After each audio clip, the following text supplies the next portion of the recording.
Welcome friends to mathematics. I am Shubham Goyal from NIT Warangal, and I'll be taking you for 11th mathematics. Today we'll discuss about sets. It is the first chapter. So topics that will be discussed in this session will be introduction to sets, methods of representation, different types of sets, then operations on sets, properties of operation on sets, and some problems that are related to sets. Starting with introduction, set is a well-defined collection of objects. Like if you can take an example of standard 10th, which has two sections. So standard 10th has two sets in which there are two sections, suppose A and B. So we'll consider those two sections as sets, that is A and B. In this example, objects will be the students of the section, that is suppose each section has 50 students, so there are 50 objects in each set, that is in each section. The theory of sets was first developed by a German mathematician, George Cantor. Sets are used to define the concepts of relation and functions. Like if we take the example of two sections, that is A and B. So set A and set B has some relation. Like if we take some cutoff of percentage, like who are students are obtaining distinction, that is 75% and above. So there will be some relation between two sections. That is, sets are used to define the concepts of relation and functions of the objects in the respective sets.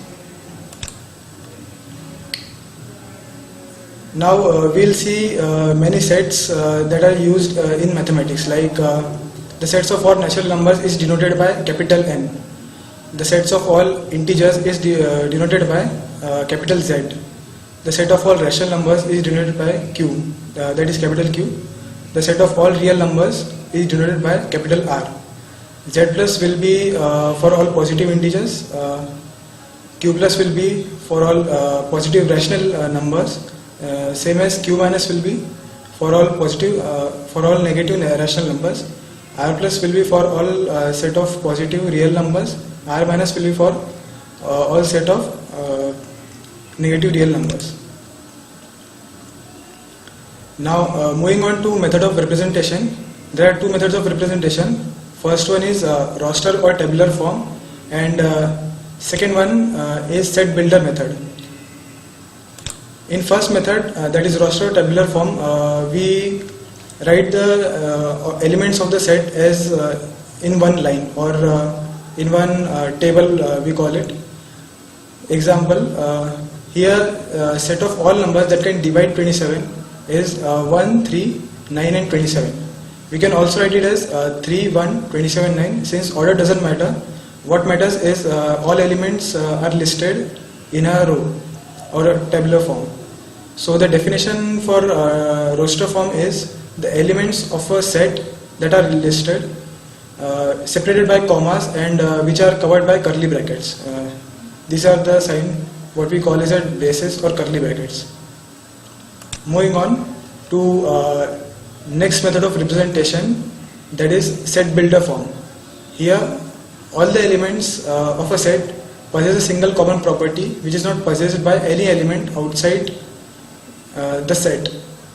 Like considering example, this set A is defined as x, where x is a natural number and x lies between 3 and 10. So if we take this example, the set A will contain 4, 5, 6, 7, 8 and 9, that is 6 elements it will contain, which lies between 3 and 10, and they are also a natural number. So in set builder form, the difference is like they have a common property, that is all the elements are natural numbers and all the elements lie between 3 and 10. Moving on, now we will discuss about different types of sets. That is, first one is empty set. Empty set is nothing but a set which has no element. Like if I taking an example here, let us assume a set C which has element x, where x is defined as even prime number that is greater than 2. we know that only one even prime number exists, that is 2. So even prime number greater than 2 does not exist. So C will have no element, since there is no number that is even prime and greater than 2. So C will be called as empty set. So the definition for empty set is a set which does not contain any element is called empty set. It is also called null set or a void set. Going to another example, let us assume a set A in which x lies between 1 and 2 and x is also a natural number. Here also we won't get any value which is a natural number and lies between 1 and 2. So A will be also considered empty set. Next is finite and infinite sets. These are two different kind of set. Finite set is something which is empty or consist of a definite number of elements, that is called an infinite set. It is same as finite number. Finite number means we